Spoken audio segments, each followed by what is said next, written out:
Welcome everyone. This video is in response to the many globe propagandists who demand that I show a picture of the edge of the flat earth.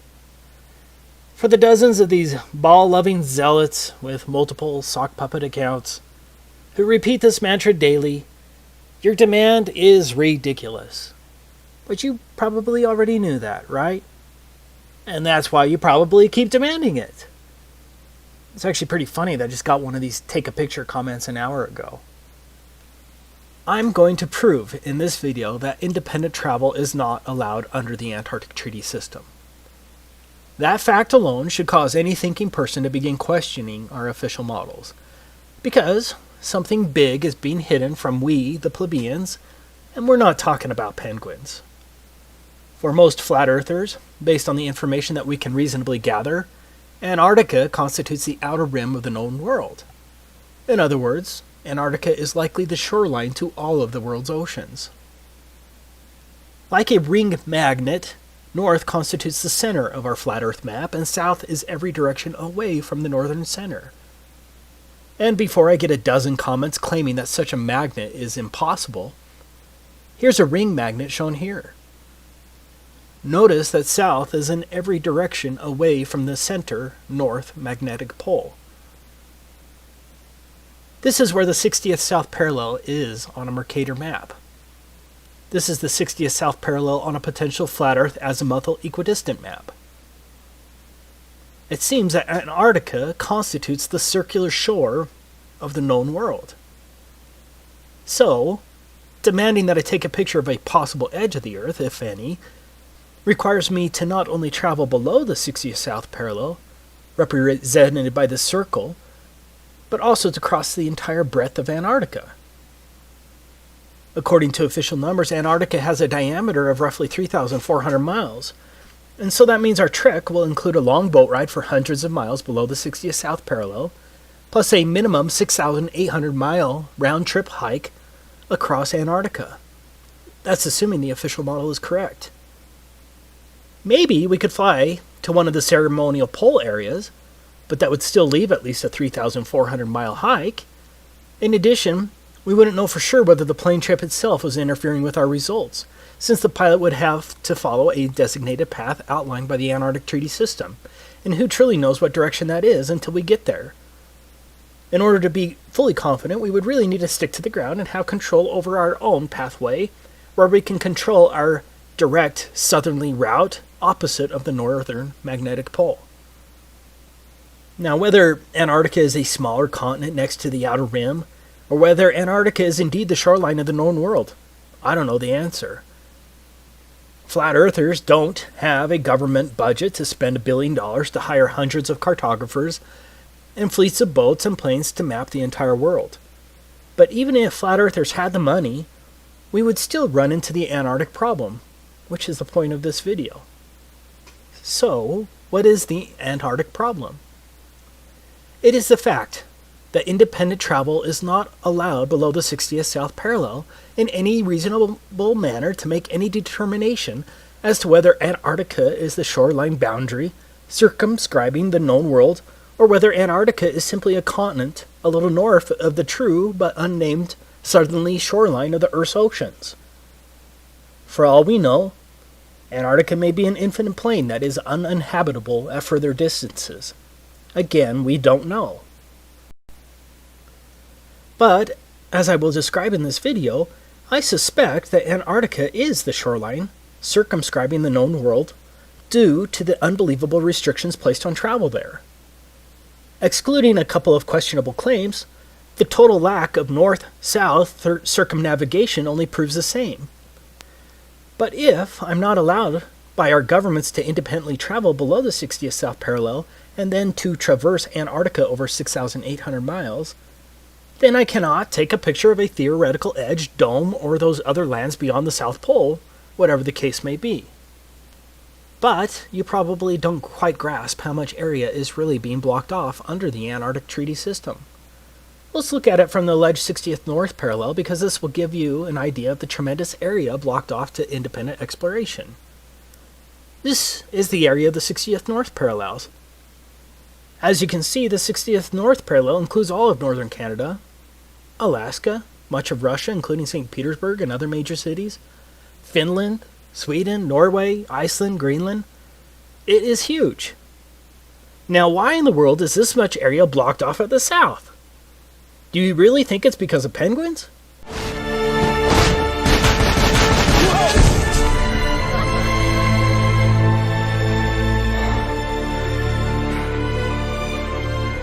You see, first there was just one, now there's thousands of them. Are they trying to tell us something? So what's the problem? Well, among other things, we are messing with their food chain. And we have got to do something about it. We suggest a ban on all marine harvesting. Do you think the child propaganda from Happy Feet is true? The Antarctic Treaty was executed in 1959 and has been in place ever since. Think about it. No country had any real alleged concerns about the environment at that time. One of the more interesting facts is that the Soviet Union also ratified the treaty, and did so from the beginning on December 1st, 1959. Do you really think the Soviets were truly concerned about the penguins and the fragile Antarctic environment? In other words, America, the USSR, and the rest of the major countries of the world remain partners in generally closing Antarctica throughout most of the so-called fake space race, the Cuban Missile Crisis of 1962, the fake moon landings, most of the Cold War, the Vietnam War, the Six-Day War, the Soviet-Afghan War, and the collapse of the Soviet Union, which at that time Russia continued as a signatory in 1992. That's some peculiar cooperation transcending international conflicts, don't you think? Do you really think that the vast resources and strategic military benefits of Antarctica were multilaterally put aside because of penguins? Even North Korea has been a signatory since 1987. For some strange reason, the Antarctic Treaty has remained sacrosanct for nearly 60 years, regardless of worldwide conflicts. For the reasonable, objective person, alarm bells should be going off right now. As I was preparing this video, I found something else that's interesting. Out of all the flags of all the countries across the Earth, can you guess which one only shows a map of the country as the emblem of the country? You guessed it. Only one. Antarctica. Yeah, the one country they want you to know the shape of. That doesn't reek of programming, does it? Let me make this clear from the beginning. Travel to Antarctica is more difficult than travel to a military base. Sure, the military base may have a visitor shop near the entrance, but if you go beyond that visitor shop or another designated travel area without clearance, you're going to get arrested, or something worse. I'm sure I already have a few globe shills ready to pounce, armed with various inanities to counter my statement, but let's ignore the global spin. This video is about evidence and facts and the reasonable assumptions based thereon. So let's decide to take a theoretical trip across Antarctica to find the edge, if any. I'm not talking about going to the visitor center along the edge of Antarctica, or an overly expensive cruise to a small ice shelf along the edge with a small excursion, or a flight to one of the multiple ceremonial poles, and then straight back again. Yeah, that's not strange at all. I must reiterate, because I will get a dozen comments telling me to take a cruise or that someone's best friend went to Antarctica. I am not talking about a trip to one of the few designated tourist locations of Antarctica. I'm talking about a real trek, pointed directly south across the entire 3,400-mile breadth of Antarctica and back again to determine whether Antarctica circumscribes the known world and to possibly determine whether there's an edge, a dome, or whatever, and then take a picture of it. I'm talking about repeating the trek of Admiral Byrd and discovering that area as big as the United States that has never been seen by a human being on the other side of the South Pole, full of minerals and such just waiting to be explored. But strangely enough, there's left in the world today an area as big as the United States that's never been seen by a human being. And that's beyond the pole on the other side of the South Pole from Middle America. And I think it's quite astonishing that there should be an area as big as that unexplored. Okay, let's get started with our theoretical trip. So what is required to trek across the entire breadth of Antarctica? Now, I'm in the United States, and so we're going to examine it from the position of a slave of the U.S. But the rules are going to be the same for all 53 signatory countries of the Antarctic Treaty, and everyone else, since these countries all enforce the same provisions. To begin with, we need to understand that anything below the 60th south parallel is referred to as the Antarctic Treaty Area. What does that mean? That means I'm generally not allowed within hundreds of miles of Antarctica, from approximately 400 to 900 miles, without obtaining a permit to do so. Now, the US government has recorded that some sailors have seen the mountain ranges of Antarctica at 300 miles distance while sailing. Of course, 300 miles should be impossible on the globe with a curvature drop of 11.4 miles, but the 60th parallel is between 400 and 900 miles away from the shoreline of Antarctica. Even under a flat Earth, that's a lot of lower atmosphere to see through, also referred to as atmospheric extinction factor, and a lot of angular size reduction. Despite the claims of the ignorant globe zealots, you can't see through that much lower atmosphere. In other words, I can't even see Antarctica from the ocean without first obtaining a permit from the US State Department, or whatever department that controls that in your country. Taking a trip to the 60th South Parallel isn't going to accomplish anything, and so we're stuck with getting a government permit. So let's go through the steps to obtaining a permit from the US State Department. This is the handbook of the Antarctic Treaty System. These are the rules that govern all signatories to the treaty. We'll be citing to it regularly as it lays down the rules that govern the Antarctic Treaty beyond the fluff of the treaty language itself. Most importantly, we're going to look at the rules governing non-governmental activities located here, and some of the rules regarding the protection of the environment located here. Now, as a U.S. slave, this is the first form you'll have to submit to get approved to travel to Antarctica. The form itself seems rather innocuous until you understand exactly what is involved in the application process. In summary, Antarctica is treated as a giant natural reserve. Like a military base, all activities and pathways in Antarctica must be approved.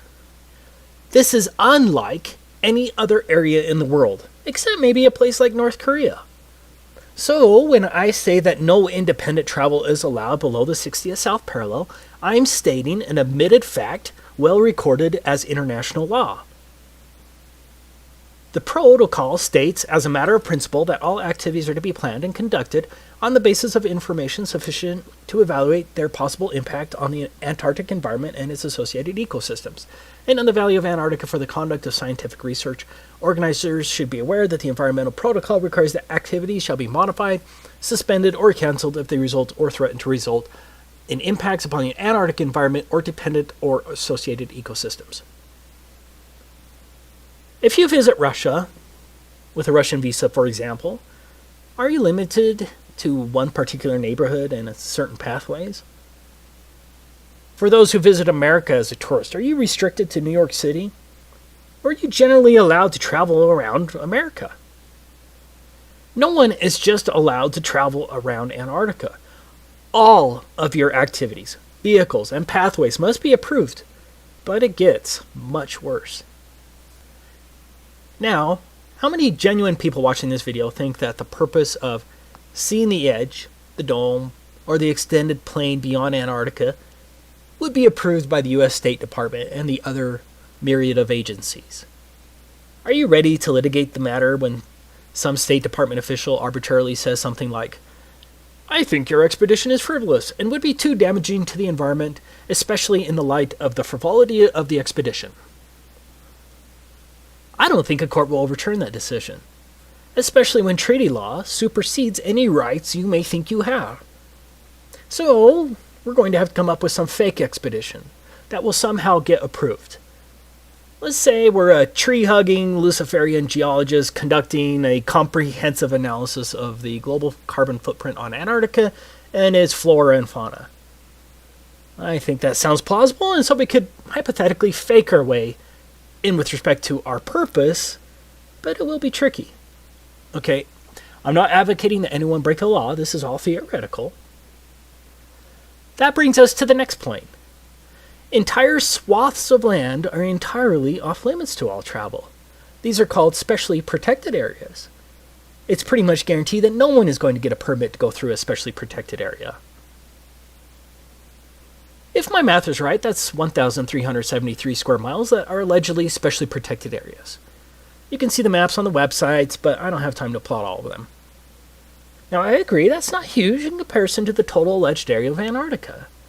But I believe there's a distinct possibility that those swaths of land could be coordinated in such a way as to prevent me from going through Antarctica easily. So, right from the beginning, my route may be extra hard, especially if mountain pathways are blocked and the areas are much larger than claimed due to likely globe distance shenanigans. But let's go ahead and assume we can navigate around those prohibited, specially protected areas. Next, no motorized equipment is allowed at all for non-governmental personnel.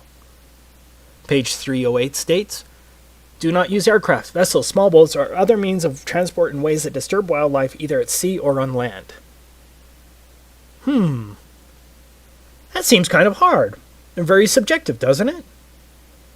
Antarctica itself is supposed to have a diameter of 3,400 miles.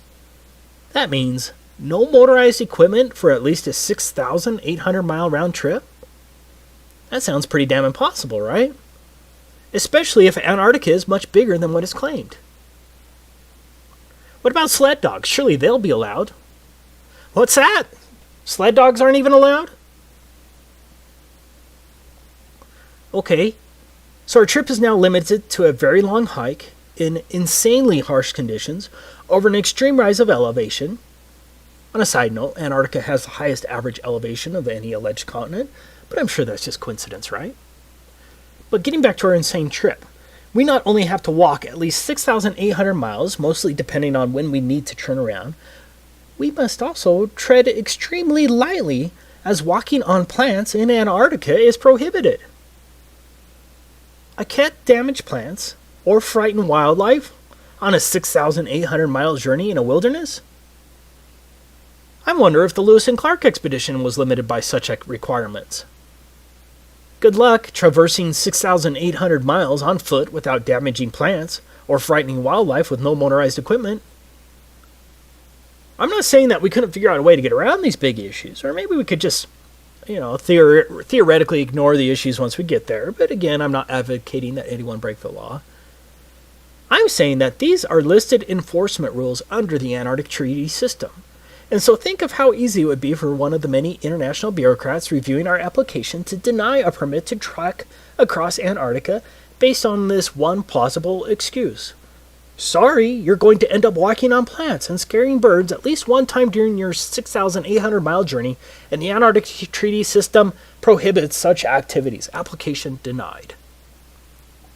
For argument's sake, let's just assume we're going to figure out a way to get around that. Don't ask me how. The next issue is, how are we going to carry all that food and fuel for heat? And don't think that the Antarctic Treaty System isn't concerned with how we store our fuel. The United States itself is roughly 2,500 miles across.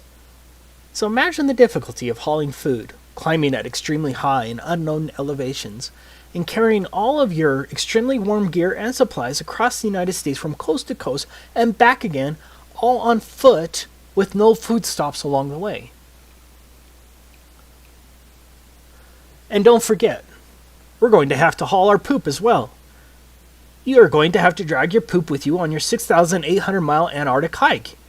But it gets worse. Your poop is regulated by a different pseudo-government agency, the National Science Foundation. Here's where you can learn about what permit is required if you wanted to dispose of your poop on your 6,800 mile journey if you don't want to carry it. Could you imagine for your next trip to France and the custom agent saying, "Welcome to France. By the way, no vehicles are allowed, no animals are allowed, do not walk on any plants, and here's a bag for your poop. Be sure to bring a bag full." If you don't want to carry your poop, you're going to have to get a permit from the National Science Foundation. Enjoy your stay. But here's another and potentially bigger problem. What if there is no edge when you get there, but the conditions only get worse? How many years of supplies can one carry by a handheld sled and some skis? What if Antarctica goes beyond 3,400 miles? What then? When do you turn your back, and how do you prove it? Because the globe shows are just going to call you a liar anyways. Any sane person right now would have to admit that our little trip is impossible, but we have a lot of paid-for apologists for our slave masters who will still somehow claim that I'm lying when I say that independent travel in Antarctica is prohibited. But we're not done. Going back to our form DS4131, in addition to disclosure to other parties to the treaty, the information provided may be shared with the U.S. Environmental Protection Agency to ensure compliance with 40 CFR Part 8 Environmental Impact Assessment of Non-Governmental Activities in Antarctica, as well as with other relevant U.S. agencies. This brings us to one of the most important issues facing us. What is an environmental impact assessment? No country, even North Korea, would ever require an environmental assessment before traveling across their country.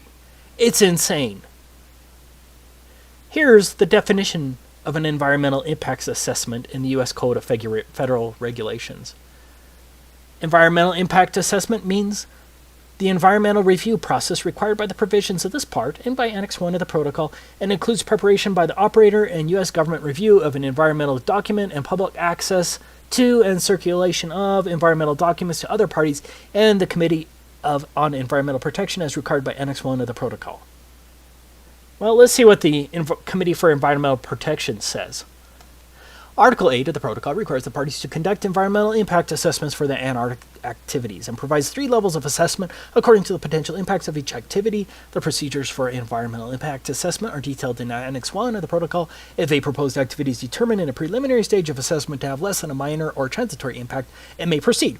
If an activity is determined as likely to have a minor or transitory impact, then an initial environmental evaluation must be prepared. If an initial environmental evaluation indicates the potential for more than a minor or transitory impact, or if such impact is otherwise determined to be likely, a comprehensive environmental evaluation must be prepared.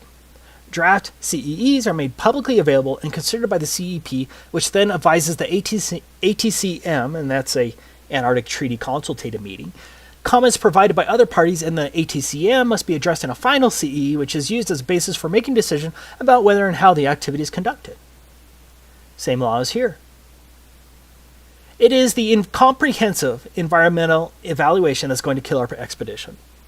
Here's the regulation, and this applies to all signatories, including North Korea. Any operator who plans a non-governmental expedition that would require a CEE must submit a draft of the CEE by December 1st of the preceding year.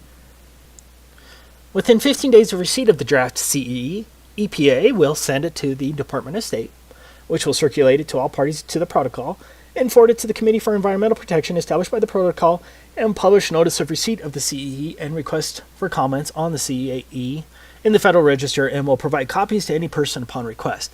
The EPA will accept public comments on the CEE for a period of 90 days following notice in the Federal Register. The EPA, in consultation with other interested federal agencies, will evaluate the CEE to determine if the CEE meets the requirements under Article 8, Annex 1 to the Protocol, and the provisions of this part, and will transmit its comments to the operator within 120 days following publication in the Federal Register of the notice of availability of the CEE. So, now, I'm sure most of you probably just went brain dead when I read that, so let me explain it. First, our CEE, that's our Comprehensive Environmental Evaluation, must pass the EPA's initial review. Not an easy task. Next, the Department of State, along with its Office of Ocean and Polar Affairs Bureau of Oceans, Environment and Science, must review it. Next, it will be sent to all parties. That's 100 countries, by the way. Next, your assessment must be approved by an international bureaucracy called the Committee for Environmental Protection. After their highly unlikely approval, the EPA will then publish it in the United States Federal Register. Now, why would they do that? Because any supposed private tree-hugging group can now sue to stop you from going there. Once that is done, assuming you haven't been sued, then the EPA, along with all of the other interested federal agency, whatever the hell that means, evaluates it again. Do you realize the amount of legal work this would entail? Do you realize how easy it would be for any one of hundreds of entities or thousands of bureaucrats to halt your expedition? Again, this applies to all countries. One person in the comments of my last Antarctic video claimed that it wasn't necessary in the United Kingdom. Well, he lied. The Environmental or Madrid Protocol is part of the Antarctic Treaty System and applies to all countries. Here is the requirement on the UK application if you're interested. As explained above, for every person in the United States who wants to get a permit to travel across Antarctica, has to first submit the environmental impact assessment to the EPA. You know, the freedom-loving EPA. Beware! Beware! Time is short! EPA! EPA! EPA! Believe me! Believe me!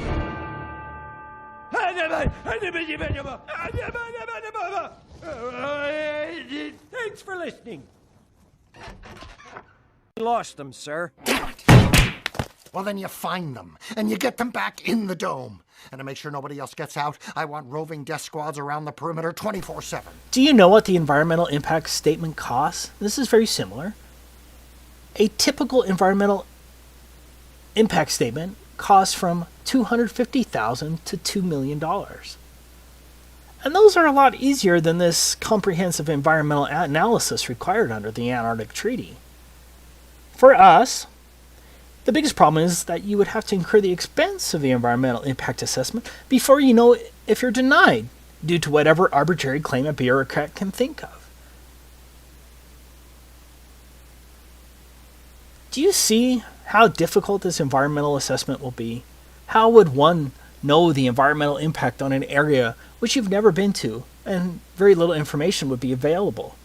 With a normal environmental assessment, you'd be able to send an engineering firm to the location to make the assessment with attorneys who would draft the statement. In this case, you can't send an engineering firm all the way to Antarctica, and so you have to hire Antarctic experts who have been to the same places you're planning on walking through. Now, how many of those do you think there are? I say that we can safely assume that the price of getting an environmental impacts assessment approved by the EPA and the international agency would cost millions, assuming no supposed private group sues you once it's published in the Federal Register. Do you have more than $2 million to spend for an environmental impact assessment? And then, what if the EPA or the Committee for Environmental Protection or one of the other agencies says no? Maybe that not enough information was provided. Are you ready to spend another $2 million to fight that in court? But you still have to have your purpose approved. Do you see the problem there? You would likely spend millions on getting the environmental impact statement, only later to have some official at the International Committee for Environmental Protection reject your purpose in Antarctica. You would truly gamble millions in this silly endeavor. To learn more about the environmental assessment procedures with the Committee for Environmental Protection, you can research it here. See also, let's get to the final issue we're going to run into. 7 countries claim territorial rights to various parts of Antarctica. Argentina, Australia, Chile, France, New Zealand, Norway, and the United Kingdom all maintain territorial claims in Antarctica. I did find it interesting that the USSR never claimed territorial rights to Antarctica. Yeah. I'm willing to bet that my trip across Antarctica is going to need other permits from other countries based only on territorial claims. Getting more permits or visas from other countries who have alleged territory in Antarctica? Yeah, that shouldn't add too much to our already strained budget. Now, just for the propagandist who's going to claim that's not true, I quote, "The Antarctic Treaty puts aside the potential for conflict over sovereignty for providing that nothing that occurs while the treaty is in force will enhance or diminish territorial claims." Meaning, the territorial claims trump. So, the next dumb shill who demands that you take a picture of the edge or that anyone can go to Antarctica and see for themselves that it's a continent, be sure to point out what a damn idiot they are, and then share this video because everything in here is fact that anyone can look up, and I'll try to have all the links in the description. Of course, the lying minions from the Ministry of Truth will spin and call you names, but at least the rest of the world will see the liars for who they truly are. This is Taboo Conspiracy, signing off. In case I don't see ya, good afternoon, good evening, and good night.